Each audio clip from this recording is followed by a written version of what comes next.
С раннего утра в соборе Иоанна Предтечи прошла праздничная литургия. В этом году ее возглавил митрополит Кишиневский и всеа Молдовы Владимир. Ему служили епископ Камрадско-Кагульской епархии Анатолий, а также настоятели многих православных храмов, сел и городов юга Молдовы.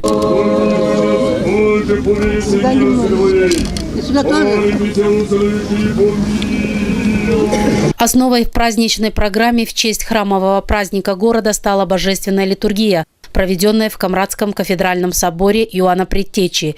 По завершению молебнев и крестового хода к духовенству и прихожанам с поздравлениями и пожеланиями здравия души и тела обратился митрополит Владимир. Поздравляя вас с этими великими господскими праздниками, мне особенно хочется поздравить вас сегодня с Днем вашего небесного покровителя, с Днем храмового праздника. Помолиться о своих семьях, помолиться о своих родителях, детях, помолиться о своем городе, о своей стране, помолиться о всем мире.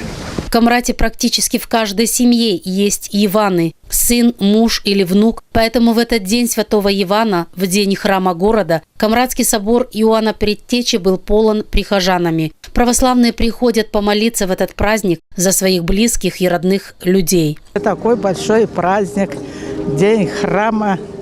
И сегодня кто Иван, чтобы им было здоровье. Такой праздник этот, мне отец тоже Иван был. Я поэтому пришел сегодня в церковь.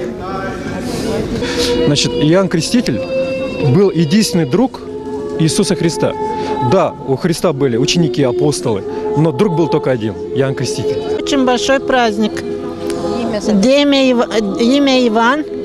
И здоровье всем во всем свете Иванам, чтобы здоровье было. У меня и внук Иван есть. В храмовый праздник в городе было организовано много мероприятий. Одним из самых значимых событий в этот день в этом году в истории города останется открытие индустриально-промышленного парка. Также камрадчан в этот день порадовала концертная программа, подготовленная местными артистами.